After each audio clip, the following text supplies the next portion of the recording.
Ok, salut, c'est toujours Dibris Melapinou qui revient. Cette fois-ci, c'est pour vous conter une histoire vraiment qui m'a touché au cœur. C'était chez mon voisin, la femme de mon voisin là. Elle aime regarder télénovelas. Où on l'a seulement vendu avec nous. Où c'est comment, chaque jour, télénovelas, chaque jour, Nina TV, chaque jour, Malala, chaque jour. Maman, il me dit qu'on a seulement lancé ça au village. Massa, chaque jour, télénovela, chaque jour.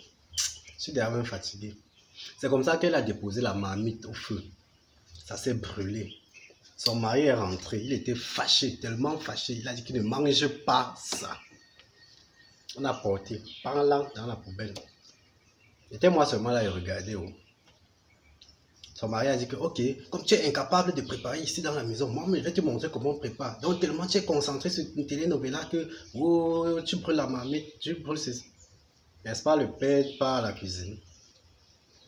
Il décide de faire lui-même son repas. Il apprête tout jusqu'à il dépose au feu. Il vient, il met la télé. Qu'est-ce qui se passe? Le Real contre Barça. Tellement le match était engagé que le paquet a oublié qu'il a déposé la marmite au feu. Et c'est comme ça que la nourriture se brûle pour la deuxième fois. Dès qu'il part à la cuisine, il voit que c'est vraiment à jeter. Il porte, il lance à la poubelle. Leur fils rentre aussi. Il vient. On n'a pas préparé dans la maison aussi. Donc, maman prépare, elle brûle. Papa prépare, il brûle. Mieux moi-même, je pars à la cuisine, là, je prépare ma part. N'est-ce pas, le petit part aussi. Il dépose sa part de nourriture au feu. Il vient rester au salon. Tellement Sangoku était animé que non, il a oublié qu'il a déposé quelque chose au feu. C'est comme ça que la nourriture s'est aussi brûlée. On a porté, jeté. Il était là, il regardait seulement, il dit que waouh, waouh. Oh, la télé là vous donne bois. La télévision vous donne bois. Jusqu'à vous oublier la nourriture. La chop.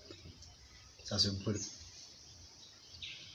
C'est comme ça que cette même nuit là, toute la famille était fâchée. Ils ont décidé d'aller se coucher. Mais ce qui me plaît sur la famille là, c'est quoi? Ils parlent dans le sommeil. Tout le monde là-bas parle dans le sommeil. Le père parle, il dort, il parle, il raconte tout ce qu'il a fait dans la journée. La mère raconte tout ce qu'elle a fait au marché. Le fils raconte tout ce qu'il a fait à l'école. Vraiment, c'est héréditaire chez eux. C'est comme ça, tout le monde était fâché en partant dormir. Ils ont laissé une porte ouverte. Les bandits sont entrés. Porter tout, porter les choses, porter les télés, porter. Jusqu'à aller décrocher maintenant l'écran plasma 42 pouces. Comme le père, lui, il a l'habitude de parler dans le sommeil, le gars dit seulement il fallait tout porter, mais pas ça. Car le bandit pensait qu'il rêvait seulement. La mère aussi, comme elle a aussi l'habitude de parler dans le sommeil, elle a dit j'ai déjà alerté la police et les voisins. Toujours dans le sommeil, inconsciemment. Les bandits commençaient à trembler. Leur fils alors pour tuer. Il a seulement dit, d'ailleurs, ils sont déjà dehors. C'est la vitesse que tu veux voir. C'est la disparition totale que tu veux voir. Les gars ont disparu, ils ont tout laissé. Le lendemain, ils ont trouvé tout était au sol. Mais qui a encore bouleversé les choses comme ça? Sans savoir que c'est leur sans savoir que c'est leur sixième sens qui les a sauvés.